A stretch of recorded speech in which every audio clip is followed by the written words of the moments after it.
Hi, and welcome everyone to another episode of Gaming with Jason. We are doing a mid-game playthrough. This is day 2. So I have a question for you guys. It's going to help me decide what kind of playthroughs I'm going to do. So those of you that like to watch my playthroughs, do you prefer to watch a full game playthrough whether I win or lose? Or would you prefer to see me start in like a mid-game where I'm starting around day 20, day 15, somewhere around there, when the server picks up and there's a lot more to do? Uh, would you prefer that I did that, especially if I was confident that I was going to be winning that server, or at least stay a powerhouse in that server? Because if you've been watching my Spain playthrough, then you will see that there's not a lot to do there. Okay, so I need to get. Oh, I got my attack helicopter. I want to get him over here. Okay, so there's just I have questions, and I want to know what your opinion is, because that will dictate how I make my videos. So I would like to also invite you to like, comment, share, and subscribe. Now, if you subscribe and you really like the playthroughs, well, guess what? I always put those on premieres. That way you get a notification. That way you can see, like, yesterday I uploaded today's video. So day 1, day 2, and so on and so forth. So I'm a couple days in the rear, just to protect myself, to make sure people aren't watching me, to see where my units are so that they can therefore gauge a way to attack me. I think that may have happened once or twice, and I just want to avoid that in the future. So I'm keeping a couple day delay on games like this. Now, this is a game that I play primarily. This is my favorite game. I will always play this, but again, it's a time game. And with a time game, you kind of have to find alternatives. So I play Medieval Dynasty. And so what I will do is I'll go play Medieval Dynasty, and just like when you get into going through a process, it takes 5, 10 minutes, 15 minutes, especially as you get towards mid and late game, because you just kind of you have to do like large productions in Medieval Dynasty. And so what I'll do then is then I'll pop over here, and then I'll move my units around. I'll look and see if I'm in a war. I'll spend about 15 to 30 minutes playing with my servers, and then I'll hop back over to the game and I'll finish up. And it's a way for me to be able to keep my freshness and keep enjoying the games, because sometimes Medieval Dynasty, I get into it and it's so big. Like, subscribe, share if you want to join us. So we are in our mid-game playthrough here, and this is day 2. Right now, I am in talks with India, Italy, and UK. And so UK is top of the server, which I'll catch up to them. Don't worry. I'm number 5. I'll catch up to them. But, and usually it's Philippines. I usually do fairly well. But, something I've noticed is that since I've been playing these games, or since I've been doing video recordings, my points have gone down. I'm not the, 2,500 a point a game guy anymore. I don't know why, but it's just I've noticed that my overall production has dropped, and that's really good for me because it allows me to enjoy the game a lot more. And I'm not getting so impatient telling these players that they need to hurry up. Because on another server, I'm on like day 50 something, and by now I would have taken the solo win, but I'm fighting for number 1 on the server. I'm like number 2, and I still haven't reached my 1,800 points. But it is what it is. So, anyways, I'm in talks with the UK, India, and Italy, and we're doing a merger because, as you see here, I am the head of a coalition, and it's just me in Indonesia. And Indonesia is a really good player. I really enjoy him. He may be new, but I have a lot of respect for him as a noob, just because he's a team player. If you ever hear about the SEALs don't go after like the greatest guy or the weakest guy. They go after the guy in the middle with the most endurance, who is the scrappiest. When it comes to Indonesia, he's the scrappy one, and so this is a guy that you should respect playing later on. I hope to see him in future games. Probably not as his foe, because I saw what he did to Japan. He did most of the work on Japan, and damn, he did a good job, even for being the type of player he is. Oh, you know what? I am gonna take it up on that. I'm gonna go for a theater defense system. I've never done one of these units, so um, bear with me. All right, and let us get our. Let's see, what do we got? We got that and that. You know what? I need to upgrade that real quick. So a lot of you guys might say that I don't upgrade my infantry right away. Most people will upgrade them to like 2-star, and that's great and all. But you have so many other units that if you don't upgrade them, yeah, your infantry may be strong, but everything else is weak. You're kind of screwed. You have different forms of technology that you need to go through. So let's see.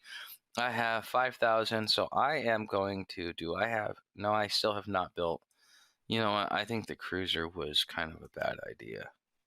So let me get the last two of these. So now I have one full fleet, which is all I wanted.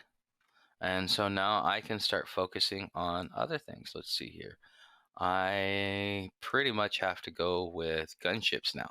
See, this is the reason why. So now, if I was only getting units that were component dependent versus having units that I could use supplies on, so like look this, I can't build this any fighters or anything else like that, but what I can do is I could build that. So now I got an extra 2 units that I wouldn't have had otherwise. And so instead of only building 3 units, I'm actually building 5 out of 6. Okay, this is something that's important. This is the reason why I keep telling people, you need to you need to kind of spread out your units and the types of resources that they use, because look, I can have a crap ton of these, and I will tell you, let's go look up here. Let's go look in here. Now I have them maxed out on another server that I'm on, so let me show you what they're like maxed out. 11. I get 2 here, which that's okay. But the thing is that most of your ships, with the exception of an advanced frigate, won't be able to do any damage to these. I think the most you'll get is 4. Okay, so 4 to a stack of 5. I mean, basically they are all losing like 0.75 points apiece or something. Okay. With that being said, this is great, especially if you need to be able to get rid of your supplies, because all of a sudden you have like 40,000 supplies. Let's look at the attack helicopter. By here, I get up to 3, and I get 8 on helicopters, but I get 15 here. So that's as good as a tank destroyer, and I can fly it around and have it around. So this with a tank destroyer would be lethal against any armor unit. Okay. So, I mean, don't just strictly rely on infantry. Don't strictly rely on Navy. Now, in the beginning, you might start doing that. That's great. What do I want to do? So we are supposed to be gearing up here. So I'm going to bring my ships down here. Okay, so I'm going to ask him to build me an airbase there, so that what that does is that island. See, I talk about island hopping. Islands are your friend. And you will really learn this if you ever have to play Asia, how important islands really are. So, because now it gives me strike into Darwin and Derby. And so we can get ahead there and take out New Zealand. But New Zealand is being strong. I wonder if we do want to take him out. I mean, let's see. He is a level 7. He's learning the game. Okay. So he came in through here, took all this, and he's just taking it little by little. Okay, and he's on day 24, and he's still struggling to take that. New Zealand? He may not be as strong as we think he is. Okay. Well, I need to get an expeditionary force ready. I don't think I'm going to have a problem with India because I'm in talks. If talks break down, then yeah, I may have to redirect. But for the most part, so I lost one of my helicopters last night because I had a full wing. And because I'm an island, I am actually I have started building strike fighters just because I need the distance that helicopters can't give me while I'm on an island. And so that's something that I've been doing. Okay, and just word of advice, if you didn't already know this, you can only stack 5 air units or 5 sea units. So you see here how he has the yellow arrow. Okay, he's now losing 16% efficiency. He moves at a much slower speed, and the attack and defense is still the same. So it doesn't matter how many units you hear. There's for a 10 stack, they will give you a maximum attack and defense. And once you've reached that, then that's where a lot of these penalties come in. So the only reason why you would ever want to do a stack like this is if you're trying to beat somebody on hit points, which means they keep running into you. And you're doing damage that's being spread across 11 units versus 5 or 10. So it makes the grind down much harder. It's the only reason why you'd want to do that. And that's kind of like something I would do in a last ditch effort.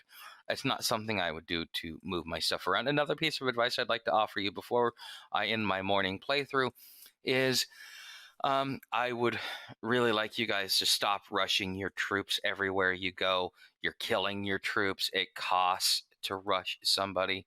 So, like to rush this, if you look here, it says it increases 50%, 5% total hit points per hour. That's what you lose. So, pay attention.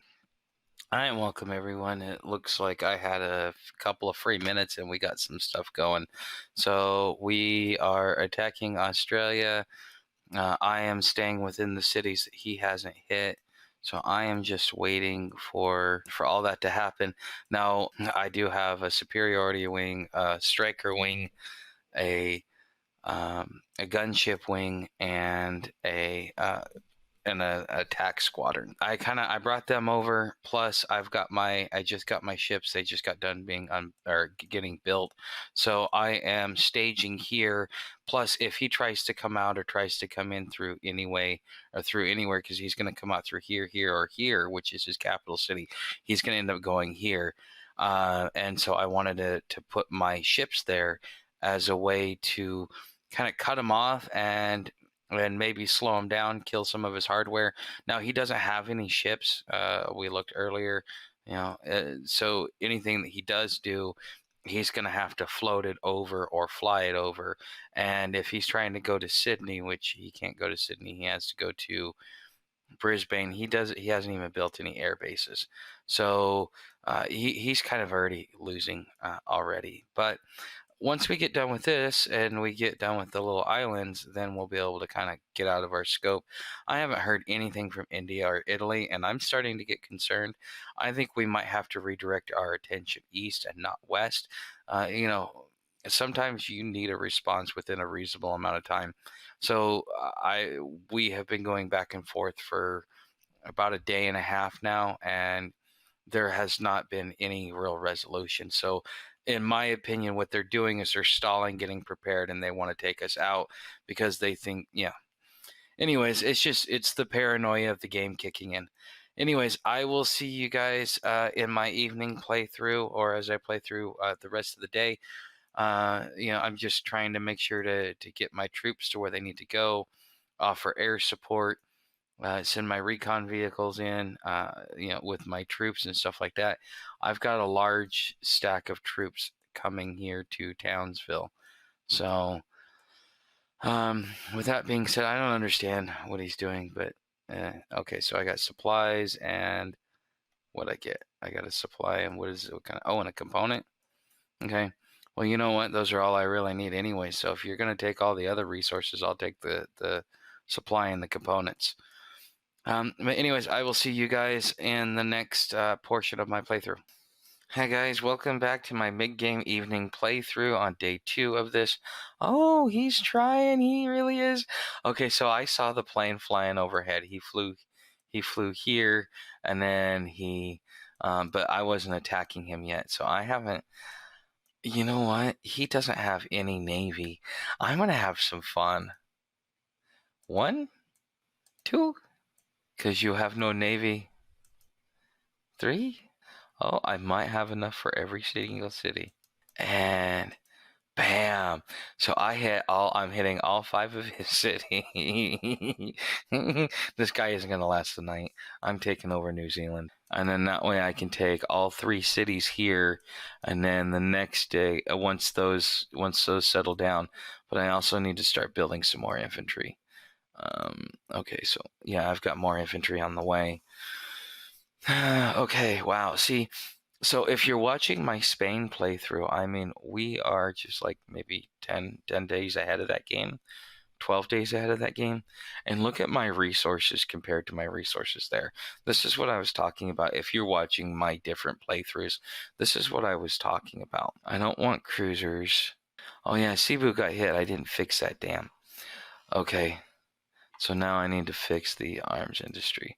I probably didn't have enough resources. Okay, so let's get to research. Okay, so I've got my ship being researched. Let's see, we've got infantry. We've got that up good enough right now. Let's see here. My helos. My helos don't get are probably not going to get updated for a minute because I have so much more that I have to catch up on. So I need to get these strikers up so I can get my Navy strikers. That's really the main reason why I did strikers, is so that I could have my Navy strikers. And I need to start looking at doing a level 3 base. How much do I have? Okay, so I have some level 3, 1500. Level 3, 1500. Okay, so I spent everything I had, but it was definitely worth it. And I got everything to protect it. Now with my ships there, he can't get off, and with everything that we're doing, my homeland should be safe for the night. What am I building here? What am I building here? Okay, so I'm going to move this over here just to make sure I have an infantry there. But this guy is really not working with much. He's working with level 3 infantry, which he's doing pretty well. But the guy just doesn't understand the battle mechanics, which is why I am able to wallop him the way I am. So it's just me and Indonesia. Me and Indonesia, we're strong as a team, but quite frankly, UK, I'm worried about that guy. That guy's going to be a powerhouse. I would need to build like 4 fleets and 4 naval patrol just to be able to handle him. 4 wings of naval patrol on top of like 3 uh, tank and recon divisions. I mean, that's really what it would take for me to want to take him on and know that I have plenty of troops to take him on and take the casualties. Because here's the thing, sometimes you get into a battle and you're building troops for a different type of war, and then next thing you know, you're taking on casualties. So even if you take on casualties, you need to be able to have the numbers. And that's just a little bit of a piece of advice as the game gets later. Okay, I thought there'd be a lot more to do, but with Australia being real easy, this is a great thing about having teammates. If your teammate's helpful to you, you're helpful to your teammates. If you're thoughtful about your teammates should be thoughtful about you. It's just a symbiotic relationship. What you do to others, others will do to you, and it works like that in this game. So if you screw with people and you do them dirty all the time, well, you're going to get done dirty. And that's just the way the world works.